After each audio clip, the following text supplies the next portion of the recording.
Welcome to the last installment of the Teaching and Technology series.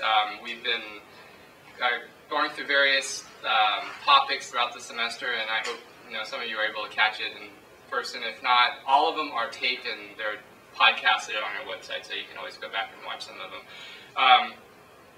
Today, I'm going to be talking about ePortfolios, and I don't know how much experiences you guys have and what sort of exposure you guys have to the ePortfolios, but I think it's really an exciting tool in higher ed, and it's one of those tools that's going to be more and more pervasive as the years come, because as I'll talk about in a little bit, a lot of undergraduate as well as graduate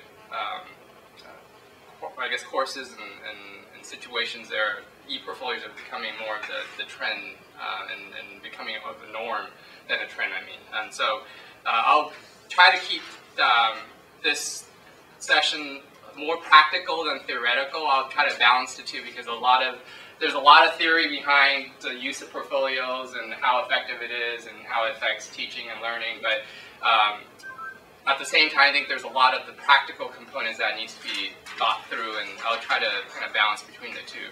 So, but let me first start by giving you a story of how I got started. When I was in grad school, I taught writing, freshman writing composition, and it's a very traditional thing in writing disciplines to do portfolios. Portfolios is simply, in the writing program, you ask students to compile the work that they've done throughout the semester, and they put together a folder, and they submit that thing at the end, and that's sort of the showcase of the work that they've done throughout that semester. And so that was sort of my first exposure to portfolios, because I've never actually had to put together a portfolio before, and never really had to deal with it in my classes until that point. So at first I thought it was a very neat and organized way to structure things. When you have something all in one packet and you get it from your students, like, oh wow, this is a very neat way to kind of, to assess their work. Because I really hated the sort of the final exams in the sort of traditional mode where you do your 2 midterms or 3 midterms, and that's half your grade, and then your other half of it came from your final exam, because if you had a bad day or you didn't do well that day because something wasn't right, you would have been, you would have gotten a bad grade. And I thought that was sort of, the portfolio really gave a holistic alternative to that kind of framework. But then I thought, the more and more I work with it, I saw the limitations. In terms of audience, I was primarily the only audience beyond me. I don't know, maybe their friends, if they really, wanted to show their friends. And I saw, also the paper form was limited in terms of this text, and they could include images, but then it really couldn't accommodate much beyond the text. It didn't really provide a lifelong kind of learning experience, which portfolios is intended to do, because once the course is done, they turn it in and that's it. They don't ever engage with it again, and so that wasn't, that didn't really help facilitate that process as well. And then, of course, there are lots of other issues, but the one that really got me was, I don't know if the volume is, can you turn my volume here? Hold on 1 second. Is this the bulkiness of this? Oh, the volume is not. I have this exploding sound for every one of these, but yeah, just let's see if I can.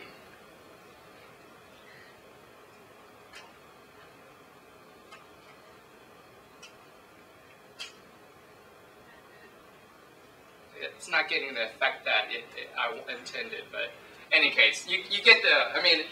You start with 20. I think I had 20 students per class. Each binder, you can see the size of the binder. You times that by 3-4 classes a semester, a quarter you teach. You multiply that by the number of years, and before you know it, you have a closet full. This is, I think, a recent picture of the writing program closet just upstairs. It's, I think, much better now. I think there's been some recent maintenance that's been done, but you can see just the the sheer size of accumulating these portfolios. And I actually sat down the other day and did the math on this. So just, yeah, UC Merced, my experience since being here, there were sort of average of 20 portfolios per class, and each weighed about half a pound, more or less.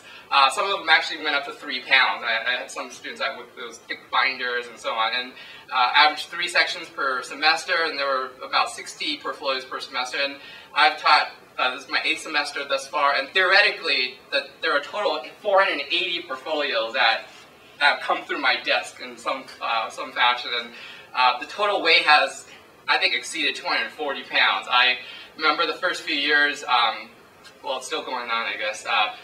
If you notice during the week of final or the week after final, most of the writing program faculty would carry luggages and carts of the stuff up and down the hill to, to take home the grade or whatever and it just got to a point where I think it was, physically hazardous to their health just carrying these things, and so it's one of those, for me, that it's one of the greenest practices that you can. I think I can probably write a whole paper talking about ePortfolio and green practices and how that can affect higher ed. And so I think it's there has to be something better. There has to be, and so this is the help button that we need. Oh yeah, you can kind of hear it a little bit. So the easy button. You ever seen that Staples commercial? Something, you press it and then everything kind of stops, kind of thing. Or if they needed stapler, they press it and the stapler start raining and so on. So in some sense, I'm saying that ePortfolio is sort of the easy button in one respect, but it's not as easy as it looks, which is the other component to this, because with anything that appears easy on the surface, there usually is a lot of work behind the scene. That's the beauty of, I guess, ePortfolio, is that the final product looks really nice. It's crisp, it's clean, it's uncluttered, but the work that goes into it can be a little bit messy. So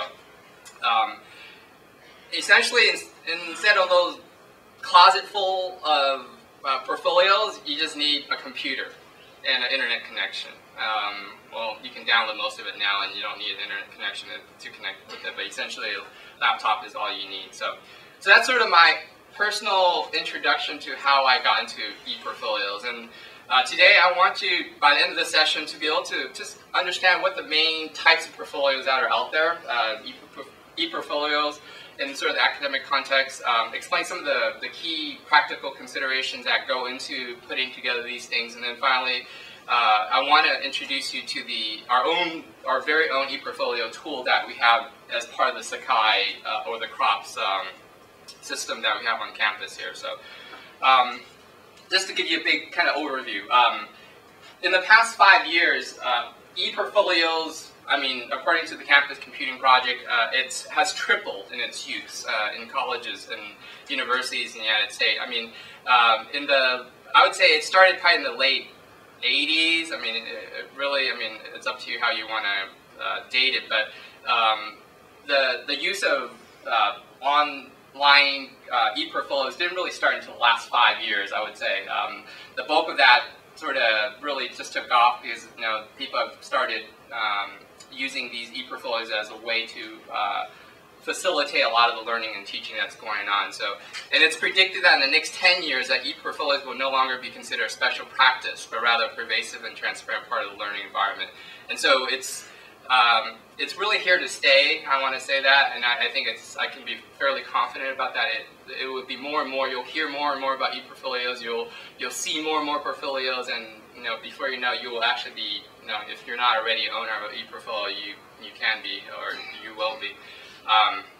So the broadest kind of types of portfolios are sort of what they call learning portfolios, and these are typically geared towards students.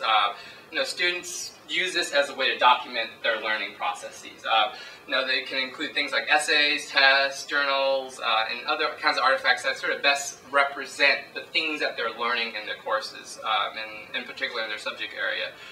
It provides sort of a framework for them to understand what's going on over time, because I think that's really a neat characteristic, a component of ePortfolio. It allows you to kind of look at learning over time, and you can kind of put markers along the way to kind of show that, okay, this is where, as say if I'm a student putting together a portfolio, this is where I was at the beginning of the semester. Here's a sample of my work. This is where I was in 1/3 of the way, 2/3 of the way, and here's my final work, and this is what it looks like. At the same time, I think there are types of learning portfolio where it just shows the best work. I mean, sort of the artists or the writers, professional writers, they have a portfolio with them all the time, and they kind of show the best of what they have done, and that can also be part of this the learning portfolio. It's increasingly more used as applications for jobs or grad schools and other professional purposes. There are more places now that are expecting some sort of ePortfolios from students, beyond sort of their resume and their cover letter, because they want to see more of the work. And there are sample. Let me go back here to. So I'm going to just show you real quick here the LaGuardia Community College in New York, their ePortfolio site. I have all these links as part of the slide that I will make available online, so you don't have to copy down the address or anything. But LaGuardia Community College is sort of known as the leader in undergraduate. Well, not really undergraduate. They're a community college. It's 2 years. So at the community college level, student learning portfolios, they are really the leader, because they have been doing this for a couple of years now, and almost every student that goes through their program has to, it's part of their requirement to put together a portfolio before they can graduate. And you can see, I'm going to just randomly click on one here. I don't know, anyone look interesting here? I'll just go with Ruth, mark that here. So this is her portfolio, and you can see, it can be very multimedia. I mean, I think there's sound. I don't know why I can't get more volume on. Some of these have voiceover. Some of these have, video. Some of them have just Flash programming. I mean, it can be very sophisticated in what you see in terms of the ePortfolio. She included her resume, her goals, the project she's done, and this first page is a little bit about who she is. These are sort of audio files of songs that, I guess the first one, I guess the songs that, you can kind of hear it.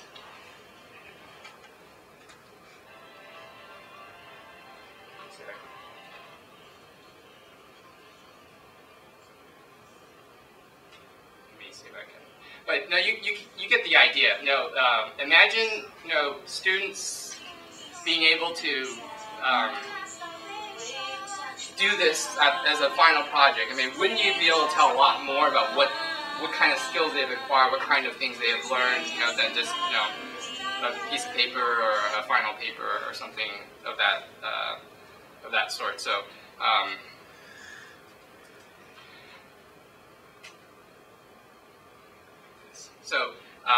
I'm not going to go too much into this because I can spend a whole session just talking about learning portfolios, but let me kind of move on. So teaching ePortfolios are geared for faculty and teachers who want to document their teaching effectiveness. It's used a lot more in sort of the K-12 teacher training programs. I mean, I think almost all the teacher training programs now are requiring some sort of ePortfolio from their candidates before they can get their teaching certificate and so on. But I think more so in the higher ed, they are now starting to see ePortfolio as really a vehicle, as a tool that you can use to document effectiveness in teaching. The things that are included typically are like course materials, samples of student work, various types of artifacts that you might use in your teaching. It can highlight your skills, your practices, and any kind of accomplishments. I think it's similar to how learning portfolios are increasingly more important for students post-college life. Teaching portfolios are now increasingly part of sort of the tenure and the academic review and professional development process. There are some schools which I know of that are now asking every faculty to have an ePortfolio that now before they can prepare, as they prepare for a tenure and review and so on. There's a great site by the Carnegie Foundation. They put together, it's called the Gallery of Teaching and Learning, and I think they administered grants to I don't know how many faculty throughout the United States and asked them to put together their teaching portfolio. And they have the whole sort of the collection here, and you can see, you know, it's pretty, I mean, these teachers actually include both, I think, college as well as K to 12, I believe. I think I saw one that was in high school. And it's, you know, it's just a different purpose.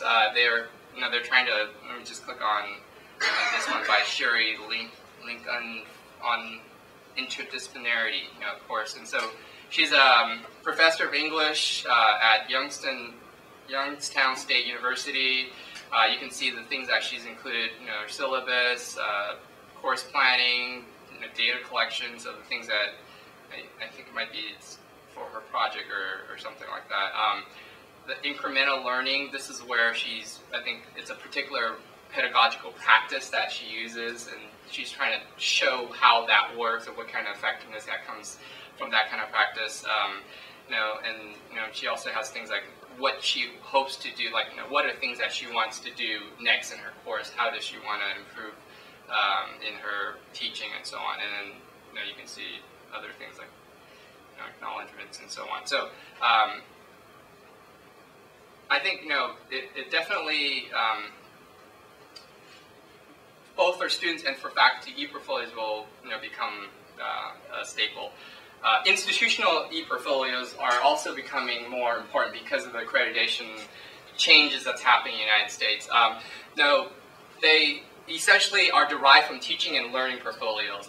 Institutional portfolios, they try to assess sort of the efficacy of the instruction that's being I guess that's going on in a particular program or a particular school. They usually include things like quantitative, qualitative measures of student performance. They also have things like, you know, learning outcomes, and they identified sort of particular standards, I guess, that's being implemented throughout, you know, the department or the institution. And it's also being used as an accountability tool for higher ed, because when accreditation happens, I guess they want to, these agencies want to know, okay, I want to see learning in the concrete. Can you show me, can you point to it, can you, you know, tell me what students are learning, and can I see the evidence of that? And oftentimes, if, you know, if the institutions are not ready to demonstrate that, oftentimes, you know, their accreditation may be, you know, in jeopardy or so on. Just up the 99, CSU Sacramento, I think, has one of the nicer institutional portfolios. They prepared this, I can't remember when, but essentially they were getting ready for their WASC accreditation and a few years ago, and they had to do this as a way to kind of meet that requirement. And it's very well done website. I mean, if you, it has their university mission, it has, you know, the planning process. They have like charts and just tons of stuff on this. And as accreditation agency or a member or anybody else who, as part of the university, want to know what's going on with the university, they can go to this ePortfolio. They can look for what they're looking, you know, what they want, and they can, you know, find it. And I think, I don't know if we're poised to do that here, but I think it's something that we want to work towards at UC Merced, is to be able to have an institutional portfolio that can showcase, you know, the best of what we're doing here. So, I mean, it's, and I know they have links to the accreditation. That's important to do, is to link it to the accreditation website, because they know you're paying attention. So, no matter what tools, ePortfolio is just a tool. There are a lot of ways to do it, and I don't want to kind of go through all the different possibilities, but Peggy Yancy, I would say, is considered one of the foremost,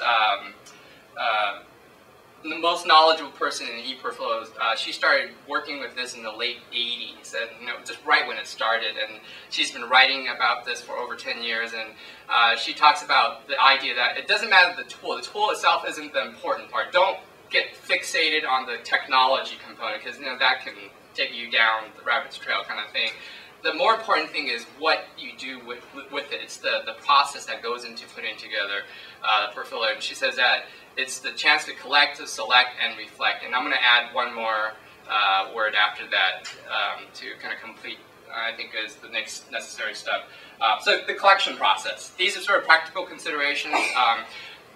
Think about what you want. What's the purpose of this thing you want to do? Is this something you want to demonstrate for your teaching effectiveness, or is it because you can technically be everybody. I guess in the state of Minnesota, for example, the state legislature, I can't remember which unit, funded a statewide ePortfolio initiative where every single citizen of that state has access to an ePortfolio account, and they can become a lifelong learner. I mean, as long as they live in that state, I guess, as long as they're a resident, they can have access to this tool. And it's becoming, sort of a model for how other states are looking at them. Like, is this something that we can do? Because it really, the whole idea behind that particular initiative is to lifelong learning, that they want to encourage everybody, even if you're out of school, even if you're 80-year-old, even if, it doesn't matter where you are in the stage of life, you can continue to grow and to learn, and there's a place where you can kind of document and keep track of things. Being selective and reflective about the materials you gather, and then organizing and just the digitizing. I mean, one of the nice benefit and side effects of ePortfolios, I've gone to I used to make like, I don't know, a few thousand copies a semester of just handouts and papers and so on, and students would make a few thousand copies, and I've gone from thousands of copies per semester to almost, I would say, less than 100 pages of paper that I use. I'm almost in a green classroom, as green as I can get. I mean, I don't ever handle papers anymore. I used to get sick just handling student paper because they would cough on it, and I would know when I'm grading, and I'd get sick. And now I don't even, the only paper that exchanges between me and them, like, I hand out like important deadlines and assignments, and I give that to them, but they never get anything turned. Everything is submitted online. It's digital, and so it's a nice side effect. I think I'm glad, because all I really need is my computer and an internet connection. I can access any student paper anytime I want, and grade anywhere I want. So. Selecting. So after you collect, it's about being choosy. Like, you don't want to include everything. There are really bad examples of ePortfolios where you just dump everything. It's sort of the data dump, and you're just dumping whatever you have just to show that. I don't know if you've seen dossiers that, like, for job candidates where it's like this thick, because they just throw in everything and anything that they've ever done, and that's not the best way to. It's not the best practice in portfolio assembly, and so I think it's important to choose what you want to include, and include the things that are most important and reflecting sort of the things you want. And the third step is the reflection. I would say the heart of portfolios and ePortfolios in particular it's the reflecting, it's the interaction, it's the engagement with the artifacts that you've included. That's really what is at the heart of most portfolios. It's great to include all these student evaluations and that says how great you are and how effective you use technology, but it's better, I think, to take that and to say, how, as an instructor, are you engaging? Like, are you satisfied with that? Are you going to tweak that a little bit? Are you going to do something different with it? And so it's that engagement with the artifacts is what I think is really important. And then finally, it's the projecting. This, I would say, is more connected with sort of the Web 2.0 trend that's happening. Having a web presence that's accurately reflecting who you are and what you are doing is, I think, very important. Nowadays, web presence, I don't know if you have your own Facebook and Twitter, and I mean, whatever, blogs and vlogs and so on. I mean, there are more and more ways to represent yourself online, and how you project that with the ePortfolio is also important, because once it is out there, you have to kind of be careful. If you want to project a serious, if you're a serious student who is engage in certain kind of research and you want to apply for something that's, prestigious, and they don't want to sort of see little, flash animations going around your ePortfolio, you probably want to be careful how you design it and so on. So all those things are kind of important considerations to keep in mind. So any questions up to this point? Yes? It seems, this is more of an observation, but it leads to a question. It seems like there's two levels of the portfolio. One is the public, what the public sees. And then the other thing is what you might be keeping in the institution in Sakai, in the props, or in the classroom. And those are two different purposes, and that I'm trying to, I mean, there's one is a public relations goal, and then the other is a learning goal. Is that? Yeah, I guess you can put it in those terms, or the way to kind of resolve that is just to create different portfolios for different purposes. You can have one just for yourself. You can always, I mean, the tool that we have as part of the crop system, it allows you to create as many portfolios as you want, and you can sort of designate, one for grad school, one for my colleagues, one for, so I think just creating different portfolios may help facilitate the different purposes. But not all of them go on the public? No, it's, so the nice thing about ePortfolios, at least the system that we have, you control who gets to see what publicly. You can designate just one person, you can designate the whole school, you can just make your ePortfolio like a public URL and just publish it out there, or, I mean, it's really, there's a lot of control in terms of who gets to see it, and so yeah, there's a lot of control in place. Yes, Rob. You said you don't get sick by handling students' papers. What about your computer? Does it ever get sick by handling viruses? So far, I haven't encountered too many bad viruses. I had viruses, but it hasn't been strong enough to take over.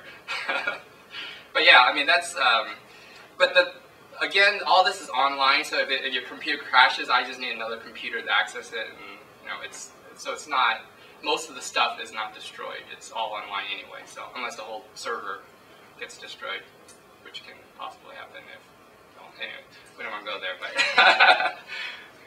all right.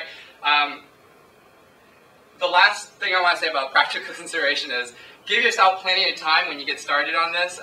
It will always take longer than you think. When I first created my first portfolio, I thought, half an hour, I have all the material. It's just a matter of uploading and putting things here and there. And it ended up being like a 3-week project, just totally long. I mean, it involves so much more than I expected. And this is where I want to transition to Brad Neely.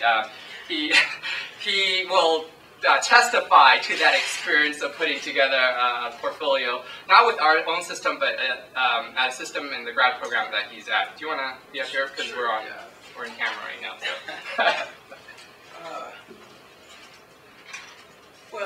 Let's see, it's still morning, so good morning, folks. Yes, and I want to express my appreciation to Mike here for inviting me to be part of his presentation today about ePortfolios. I'm in the Master of Science in Education Online Teaching and Learning grad program through CSU East Bay, and I've just gone through this process of developing, as part of a class project, focus was an ePortfolio. And to reinforce what Mike had talked about in terms of the different types of ePortfolios, the one that I think I most relate to was the learning ePortfolio. And like you said, you have the overview, you have the finished product that you usually will see once it's done. But I'm here to tell you more about what happens under the hood with developing an ePortfolio. At least in my experience was, as some of the points that Mike had made in terms of collecting your materials, and I think the first step was thinking about the audience. For myself, what I went into this with a fixed idea that who I actually wanted to demonstrate my learning to was not just my classmates, believe it or not, but also to the students that I serve in disability services. because I saw this as an opportunity to demonstrate and model concepts about accessibility. And so part of my own development was for example, we had a part of the ePortfolio project was to post our discussions of the learning assignments that we would have to do essays related to. So as part of that, though, I wanted to make sure that not only could somebody who didn't have vision issues, but somebody who did would still be able to access that content. So part of that was learning how to convert text into audio. And that goes back to then learning about using the various content creation tools. And in this case, I was able to use a program called Audacity. But I can tell you that one aspect of this, our goal was to create a one minute voice welcome page, welcome introduction. I discovered how difficult it was to create a 1 minute video, audio. It was, you have to get a practice session, you have to constantly try to whittle down what you're trying to say, and it really did have an effect of making me very focused on what I had to do as a message. Now, the other part of this is, as you go along with developing the content, what became very clear to me after you collected your different images, your voice files, or what have you that you were going to be using on your ePortfolio, you needed to have what I call a content structure or framework within the ePortfolio itself. And I had to very consciously keep in mind that I was going to be using web links to these different content artifacts within the ePortfolio system. So that was something that I really needed to think about was, okay, I have documents, I have JPEGs, I have multimedia files, how to organize that in a structure that made sense logically, so that when I did link to it, I could readily say, okay, here's the path to that, and be able to upload it and have a scheme of work that made it easier to remember the structure overall of the ePortfolio underneath. So I can't emphasize enough the need to kind of reflect about how you're going to create those linkages and have a content framework, as I call it. The other aspect, Mike said, it's very time.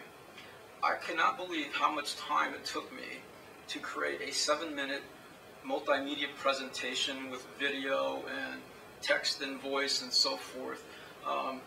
It took me, probably, I want to say, at least 24 hours.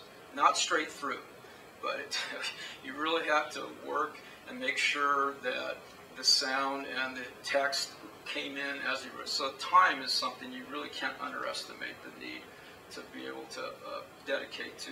Because sometimes what you discover is, even in using these tools, one of the tools I used was Adobe Captivate, which was a great tool for converting PowerPoint presentations. And it had within it the ability to create quizzes.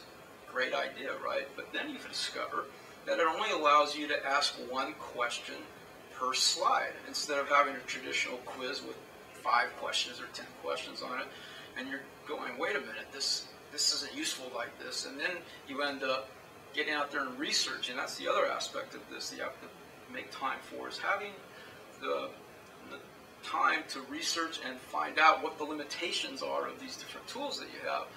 And similarly, the limitations of the ePortfolio tool itself can come into play, because in the one that I used, which was through Blackboard's ePortfolio system, they had a visual editor, so you had to really work with the limitations of that particular system. So same thing I would imagine with the ePortfolio tool that Mike is more familiar with, that you have to learn the limitations of that.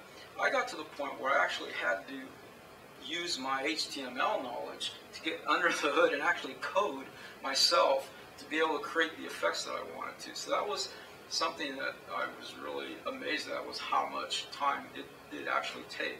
But once you have it, you have it. So it's that kind of thing. You put the investment in up front, but after you have it, it's done.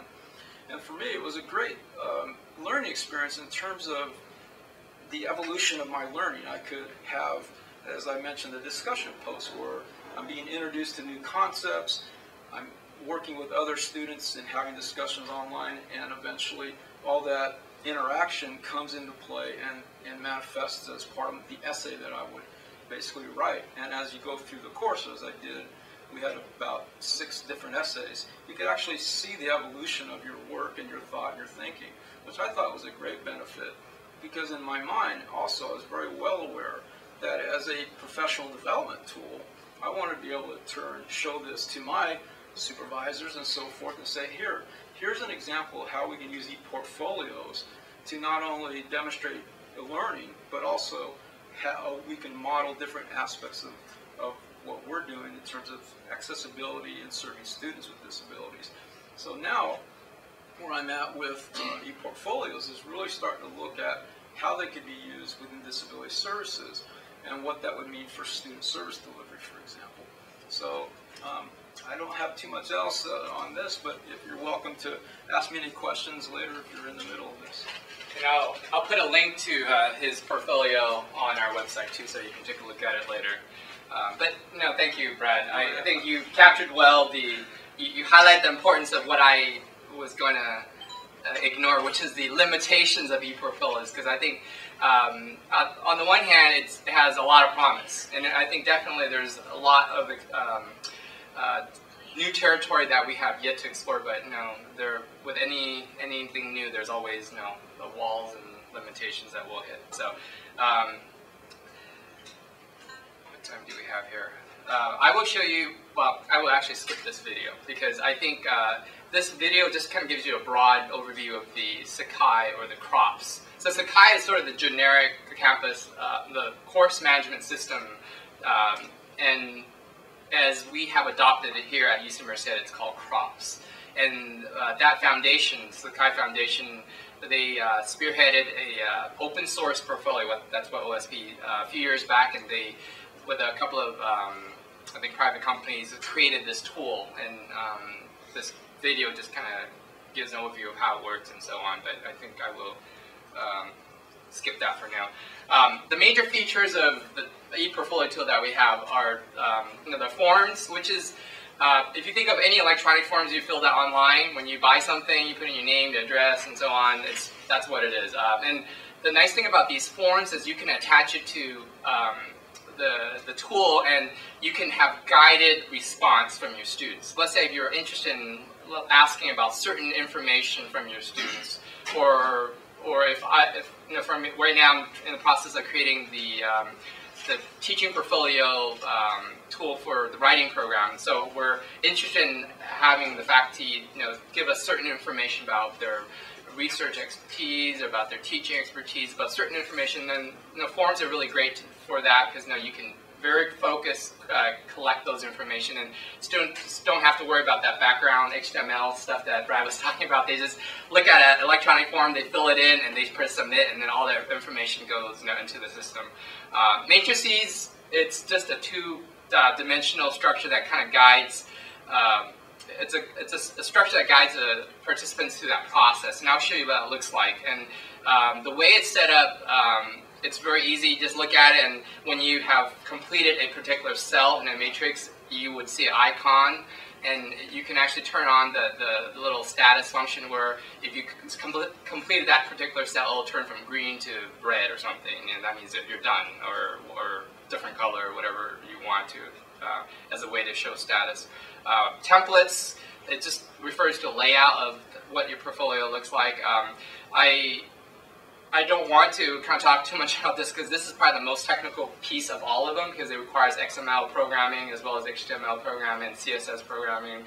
And I've had to learn a lot of these just on the spot, and I'm still struggling with a lot of it. But I think we've been working with IT and with another company called Serensoft that's helping us with that aspect of it. And so hopefully by the time we can kind of release this publicly to everybody on campus, a lot of that programming will be under control and dealt with by the IT unit, or we'll outsource that somehow. And then the portfolio tool itself is just the publishing. It's where you assemble and you publish your portfolio. Just overview with the quick workflow. You set up a site, anybody who wants to set up a portfolio site can. You just have to ask for permission from IT. Then you create a matrix, the forms, the templates. You structure the cells you want with instructions and forms. You populate it, and you construct it, and then you just share. So this is sort of the overview of the workflow. Let me show you a couple of examples of sort of, I guess, the first semester was fall was the first semester that we deployed. It was a pilot phase, and I used it in my Writing 117 class, which is the writing for social sciences and humanities. And I just have two examples to kind of show you. So this is from my student Selena, and she, in our course, I wanted them to. I mean, this is sort of the traditional setup of what writing portfolios include. Like, it's typically an introduction. This is where it's sort of her cover letter to her portfolio. She talks about who she is, what the things she's learned, sort of the broad lessons and the broad issues that she had to encounter in the course. And then, on the right, you can see the little nice profile of the picture and some information, personal information about her. And then, the structure of the portfolio is totally flexible. You can have any kind of links and menu you want. It's just, it's a matter of you want, just changing it kind of thing. And the final project is sort of where I asked my students to kind of include, sample of the best papers you've written this semester, the best projects, the best things you've done, and put that here and write about it. Tell me why these are the best things you've done in this semester. And this is what this particular tab is about. And then the coursework is the things that sort of class participation. Sometimes it's very difficult to evaluate students on class participation. I mean, besides them showing up and speaking up, I mean, how else can you kind of evaluate? And so I've asked them to, in this particular section of the portfolio, to kind of show me, like, throughout the semester, what are the little things you've done that show that you were engaged, that you've done something beyond just showing up and speaking up, And so here, she included things like her class minutes. She took notes while she was in class. She included her first impression of the class that we were, or something. I mean, it was different projects that she included that demonstrated that she was engaged.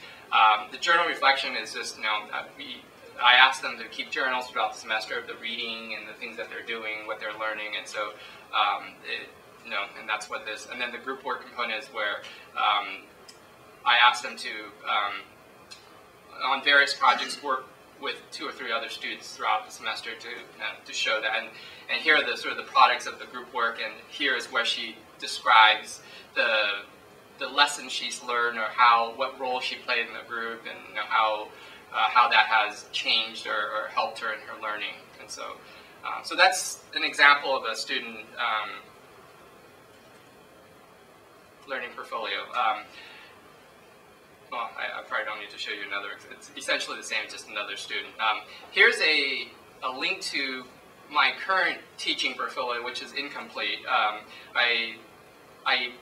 As you can see, it's not Latin. It's some. I just want to populate it just to show you what it can look like. So this one is sort of just a mock-up of what my teaching portfolio could look like. I have my personal information here, my teaching interests, my research interests, my educational degree, and these are the 3 sections I can have. Is sort of my professional development section, my curriculum, the things that I use in my classes, and the assessment. So, and here I just kind of include the artifacts and then the reflection of what I'm doing and how I'm engaging with the artifacts that I have. And it's, I would say that the final product is fairly simple to navigate. I mean, there's not much, we haven't gotten to a point where we start doing multimedia stuff like audio and video, but all that is possible, but it's the time issue. I just want, as we are piloting this, I want to make it as simple and as basic first to get everybody kind of on board just with the text. And then as people are more comfortable with the tool, then they can add audio, video, flash, whatever it is that they want to include in it. The nice feature about also this template is, artifacts that's attached, you can click on it and it will open it. So if it's a Word document, it will open the Word document. If it's a PDF, and this in particular is an image, so you can see more. And Dunya Ramakova, she's a professor in art, and she's using this for her art class, and you can see the relevance. A lot of the student work is digitized. They take pictures of it or they digitize it somehow, and they include that as artifacts, and you can see how they can pull up images at a time and look at the student work. So I'm looking forward to seeing what those her students' portfolio by the end of the semester and how those will turn out. So there are tons of new opportunities with this new tool. For students, it could, I think, teach them about audience, about ethos, the presence of how they communicate their achievements, about what they're learning. They learn about outcomes, they learn about technology. I mean, you can't put together ePortfolio without becoming more technologically adept at doing it, because it forces you to learn the stuff. It gives you pride and ownership and full control of the final product. I think that's very important for students. And I think it encourages reflection, collaboration, and lifelong learning. And one of the student comment from last semester I took from said, why aren't all our classes using ePortfolios, is what they're asking, because they found really the nice purpose, and it really gave them a lot of new ways to engage and learn that they're not getting from their other courses. So I think that's my question: why aren't we all using ePortfolios in our classes? For faculty, I think it provides a platform for self-reflection, for evaluating your own teaching. It provides ways for you to document your achievements, your outcomes, your progress, and like I said, it's increasingly becoming I think the writing program is in the process of writing guidelines where all faculty that want to go for continuing appointments will have to kind of submit a teaching portfolio, ePortfolio for that review. So, and at the institutional level, it addresses accreditation needs via program reviews, via the different things that needs to happen in the accreditation process. It forces, I think, units, disciplines and units, programs to really make clear what is it that they're trying to do and what are the evidence of that.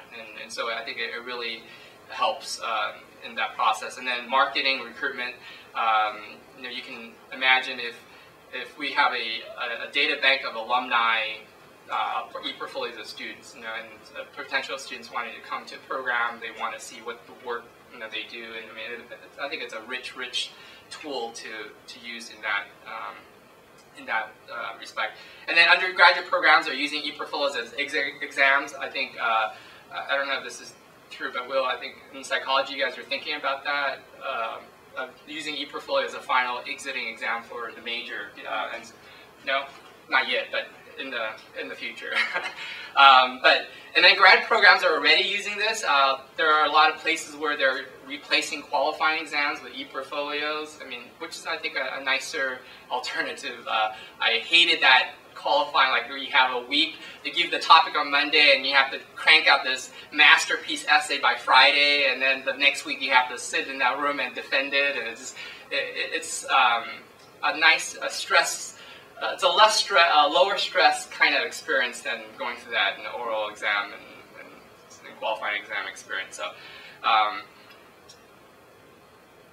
Trent Basson, he writes for Campus Technology, and he's been sort of in the ePortfolio world for a while, and he says that ePortfolios have a greater potential to alter higher education at its very core than any other technology application that we have so far. I mean, it's just that's the scope of impact it can have. And then Peggy Yancy brings us kind of back to, I mean, her thing is always, don't let the technology get in the way, because it's so easy, as Brad can probably testify, that you can get lost in the technology and you end up losing focus on what you wanted to do. And she always brings us back and says, ePortfolio may be the most likely vehicle to help us make the transition to an academy of the future that is both relevant and authoritative. And by that, she means the relevance is about getting us back to sort of the basics of learning and teaching and things that we that really what education should be about. And then the authoritative is the component about ownership of the things that you're learning, being able to have a place where you can say, well, I am an authority in my ePortfolio. I mean, that's something that I think has declined in higher ed. Students are now kind of processed through in mass, and students don't have sort of the same kind of ownership over their education like they used to. And I think this tool can kind of reclaim some of those things that have been lost. So. And here are just a bunch of links that I will put on the website, and I will make this available as well. So, whew, sorry, I was talking really fast, but I have 7 minutes left for any questions or any comments that you'd like to make. Yes. I see the value of portfolios, and they're used in both as a student and a teacher. But I listen to you talk about how much time and effort you put into doing an ePortfolio. To me, the essence of a portfolio is the reflective piece. Here's what I've done, here's what it means, here's what I learned from it, here's what my students learned from it. It's the reflective essay that is sort of meat and potatoes of a portfolio. And I'm concerned about this idea of just spending hours and hours and hours on some technological thing. And I've seen it in like my own statistics class where students obsess back in the olden days about learning syntax, and they just get bogged down in the minutia and miss the meat of what you're trying to do, get them to understand. And I guess there's a couple sides to it. One is, why would somebody, if you have to put all this time and effort into developing this and putting it all online, why would somebody want to do it in crops when, like to use the example, let's say you're teaching here, you're a grad student here, and you're doing some teaching, but then you're going to leave this institution, and you want to use that as something when you go out and apply for a real teaching job somewhere. Okay. What mechanism is there for continuity and maintaining that after you leave? That's a great question, and it's been an issue that's been dealt with, I think, in the recent years. It's called interportability, I think is the right term. So now the big thing with ePortfolios is exactly what you're talking about. How can someone take a ePortfolio with them when they leave a particular institution? And the nice thing about the crop system is that there are, I think, last count, close to 100 institutions in the United States that use Sakai, and I think a lot more worldwide. And as long as there is a Sakai system, someone, let's say, during their 4 years here, created an ePortfolio that they want to take with them. They go on to grad school at another school that also had Sakai. They can take that with them. So the platform, as long as the platform is the same, they can take that with them. But I think there are also newer technologies that will allow, essentially, the easiest way to do it is you can just download the whole thing as a zip file, and wherever you are at, just upload that thing, and it will be, that's sort of the practical way of porting that to a new site. But I think the schools that are using the same platform now are finding tools to kind of have the continuity of learning that happens with ePortfolio. So yeah, technically, if you want to go to, if you leave this institution, you end up with, the institution also uses the Sakai system, it just goes right over. There's no difference. It's the same tool. It's the same kind of system. So, Karen. Well, you talked about ownership and students owning their product, and then there was a reference to the university using it for marketing, and then professors using it for assessment. Who does own the product, and is there a permissions issue in getting you to use the student's product for research and assessment? Yeah, I mean, definitely when any kind of electronic media becomes, that issue of ownership becomes, very vague and blurry, because ultimately it's the student that control their own portfolio. Students, if they choose to not publish a portfolio, they have that right. And if they want to, let's say they publish it, they gave, for example, the 2 students that I asked for permission to use, that they gave me permission, so I was able to kind of link to their portfolio. But if at any moment they decide, no, I don't want to make my portfolio public anymore, they can just click that non-public or whatever they restrict it, then it becomes a dead site. So I think right now the way the crop system, the OSB is built, it gives the owner of the portfolio the full control over how and where and how and who gets to view their portfolio. But I think in terms of what you're talking about, the institutional portfolios, I think oftentimes that will require, we'll sort of have to kind of individual case by case ask students that we want to showcase their work as part of that institutional portfolio. I think those cases where we just ask students, it's sort of like anything else, like we want to, like I use students' sample work to do norming sessions in my class. I just ask that student to, can I use your work in class, and I would just ask for permission. Yeah, the reason I'm sensitive to that is I worked at an institution where they did require students to put things on public websites, and I later went to write a letter of recommendation for a student who went to search the person online and found things that were not very good out there. And she couldn't, I informed her, and she couldn't take it down. So you're telling me that this system that we have allows us to complete control. When they realize that something's not very good, they can remove it. Yeah. They can change it. They can change it, or they can just remove it altogether. So, yeah. Yes, right. Well, I wanted to respond to some of my ideas of what you're talking about in terms of time. I mean, first of all, don't let my time that I took to learn how to use these tools be a reflection on what it would take, because everybody's skill set's different. So that's one factor, of course.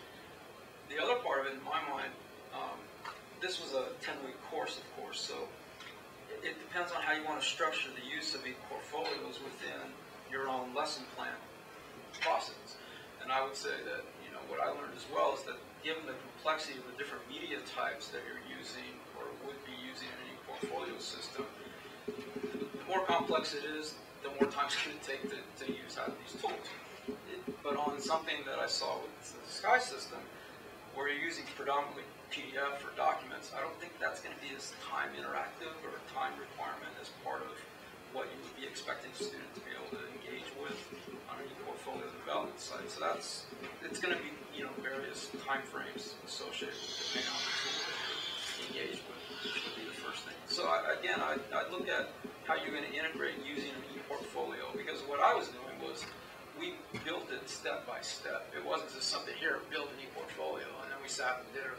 No, it was pretty much staged across the length of the course itself. So at the very end, you have this product that we call your portfolio. So there's one thing about that. The other thing I want to mention, I think is relevant, is, as Mike's been talking about, there's different focuses of ePortfolios depending on the audience. The students have a particular view of what they're going to be using ePortfolio for. Teachers are going to use it for a certain type of presentation or what they want to present to the world, as it were, and the institution. And there's, I would say, a tension between those three different audiences as what they're going to be ultimately be engaging and using those particular platforms for. I mean, one controversy is the whole use of instructional ePortfolio to do assessment and for accreditation, because, kind of like, well, wait a minute, is that the purpose, is just to be evaluating people to death there? That's not learning, and so forth and so forth. So, but I can see that eventually you're going to see more ePortfolios in terms of one area is admissions, where you're having students in high school, for example, present ePortfolios to admissions to be evaluated, to be entered into and become qualified, become admitted, and stuff like that. So, well, we are out of time. Thank you for coming, and this will be podcasted for you to view it later, and you can tell others about it. There's a sign-in sheet. Just make sure you sign in before you leave. I'll be around for another 5 minutes or so if you have any questions. Thank you again.